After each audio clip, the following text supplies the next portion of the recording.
Welcome students in our channel বিদ্যাঘাট। আজ আমি তোমাদের ইতিহাসের দ্বিতীয় অধ্যায় থেকে সংস্কার বৈশিষ্ট্য পর্যালোচনা থেকে মোস্ট ইম্পর্টেন্ট 10টি এমসিকিউ নিয়ে এসেছি। ভিডিওটি দেখো এবং বন্ধুদের মাঝখানে ভিডিওটি শেয়ার করে দাও, যাতে এরকম আরও ভিডিও বানাতে আমরা মোটিভেট হই। প্রথম প্রশ্নটি হলো, ভারতের বেকন নামে কে পরিচিত? উত্তরটি হলো অক্ষয় কুমার দত্ত। কাঙাল হরিনাথ নামে কে পরিচিত? উত্তরটি হলো হরিনাথ মজুমদার।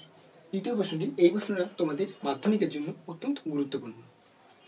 কে কবে প্রার্থনা সমাজ প্রতিষ্ঠা করেন? উত্তরটি হলো আত্মারাম পাণ্ডুরঙ্গ 1867 খ্রিস্টাব্দে। পরের প্রশ্নটি হলো, কলকাতা বিশ্ববিদ্যালয়ে প্রথম মহিলা স্নাতক কে বা কারা? এটাও একটি গুরুত্বপূর্ণ প্রশ্ন তোমাদের।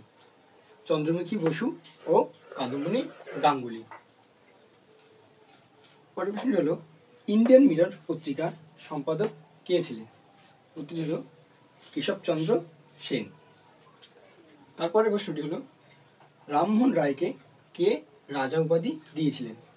এটিও একটি গুরুত্বপূর্ণ প্রশ্ন। উত্তরটি হলো মুঘল সম্রাট দ্বিতীয় আকবর।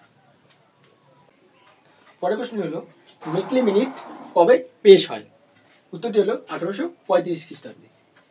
তারপরে প্রশ্নটি হলো, ম্যাগনা কার্টা বলা হয় কোন প্রতিবেদনকে? উত্তরটি হলো উডে ডিসপ্যাচকে। এটি একটি অত্যন্ত গুরুত্বপূর্ণ প্রশ্ন তোমাদের আসন্ন মাধ্যমিক পরীক্ষার জন্য।